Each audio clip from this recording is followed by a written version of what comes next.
name's Jeff Reed. I'm the chaplain of the Anglican Church in Luxembourg, and this is my Lent reflection on the theme of wilderness. I'd like to introduce you to an English painter, Stanley Spencer. You may already know him. Spencer lived and worked in the first half of the 20th century. He's best known for his paintings depicting biblical scenes that he locates in the Berkshire village of Cookham, where he spent much of his life. He delightfully imagines the local people inhabiting the stories of Jesus' life and his parables. Probably most famous is his depiction of the resurrection as local people emerge from the graves of the Cookham churchyard, stretching and blinking after sleep, and greeting each other as if it's a new morning in the village. Like so many of his generation, his service in the army in World War I left a deep, painful and lasting impression on Spencer and his work. Controversial, sensual to the point of pornographic for the mores of his time, Spencer is nevertheless probably one of Britain's greatest artists.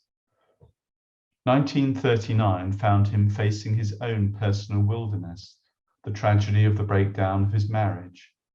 Facing financial hardship, he spent the winter renting rooms in an area of London called Swiss Cottage, and all against the backdrop of impending war. It was here that Spencer decided to paint 40 paintings, one for each of the days Jesus spent in the wilderness. Each would be about 50 centimetres by 50 centimetres, and he conceived them to be viewed together from below, mounted on a ceiling of a chapel he was designing in his imagination. Spencer noted that in the Gospels, the temptations seem to come at the end of the 40-day period Jesus is in the wilderness. So what was Jesus doing the rest of the time he walks the paths of the wilderness? Spencer only managed 8 paintings, including this one, the scorpion. The scorpion is often seen as an aggressor, a tense visitor with a fatal poison in its tail. It scuttles around, the tail raised, ready to sting. Not unlike a serpent. And so at first glance, this could almost be a representation of Christ's encounter with the evil one, who 3 times in the wilderness invites Jesus to doubt and deny his divine nature and his divine purpose. Indeed, as Lent unfolds towards Holy Week, we are aware that Jesus, in his death and resurrection, will destroy the sting of death. But this Jesus holds this scorpion in his hands, not in preparation to crush it. Instead, he gazes, absorbed, it seems, with love.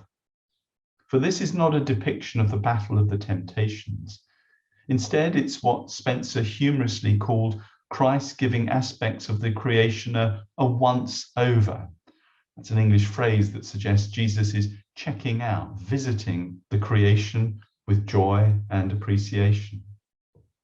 This chunky word made flesh, this very fleshy Jesus, in the 8 pictures Spencer did complete, engages in absorbed wonder with, for example, a hen and her chicks, echo of his compassion for Jerusalem, longing to gather it as a hen would gather her chicks. Or he considers the lilies of the field, a wonderful picture in which Jesus leans towards us, the viewer, to sniff and gaze at the flowers.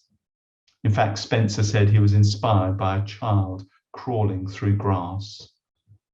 And so too here, it's the gaze of love and wonder. Let's pause for a moment as we consider the sense of love and wonder in this picture too.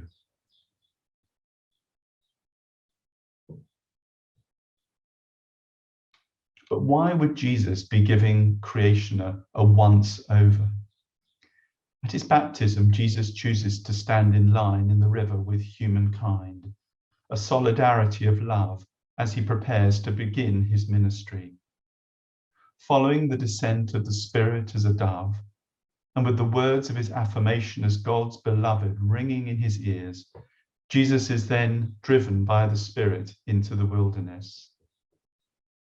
Maybe part of the empowering by the Spirit that Luke remarks on as he returns, Luke chapter 14, verse 14, perhaps part of that empowering is a deepening of Jesus's grasp and appreciation of the vast scope of the Father's love and of his redeeming purposes.